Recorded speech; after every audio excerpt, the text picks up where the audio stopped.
वसई विरार नाला सोपाऱ्यातूनही आता कोकणासाठी बस निघणार आहे। पालघर जिल्ह्यातून सर्वाधिक 570 एसटी बस निघणार आहे। गणेशोत्सवानिमित्त कोकणासाठी विशेष बस सेवा दिली जाते।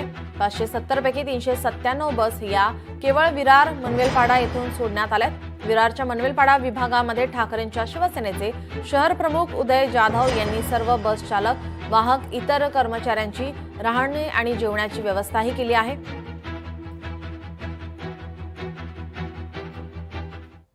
दरवर्षीप्रमाणे ह्या वर्षी खूप मस्त गाड्या आहेत।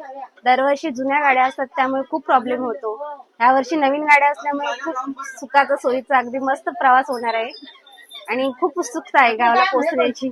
आणि कोकणी माणसाला प्रवास सुखकर व्हावा यासाठी शिवसेना विरारच्या शाखेच्या वतीने मागील लॉकडाऊनच्या काळामध्ये जेव्हा इथे या ठिकाणी खासगी बसेस भरमसाठ लूट या कोकणी माणसाची करत होती आणि याच कोकणी माणसाला एसटी महामंडळ गाठायसाठी म्हणजे नालासोपारा डेपोत जाण्यासाठी इथून खूप महागाईचा प्रवास या ठिकाणी करावा लागत होता।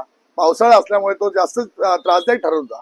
म्हणून शिवसेना उद्धव बाळासाहेब ठाकरे विरार शहर शाखेच्या वतीने परिवहन मंडळ त्यावेळेला परिवहन मंत्री होते अनिल परब साहेब यांच्याकडे पाठपुरावा केला होता की ज्यादा बसेस आपल्या विरार शहरातून सोडण्यात याव्यात, मनवेलपाडा विभागातून सोडण्यात याव्या आणि त्याचा जास्त फायदा आमच्या कोकणी बांधवांना, इथल्या कोकणी रहिवाशांना होईल, चाकरमान्यांना होईल।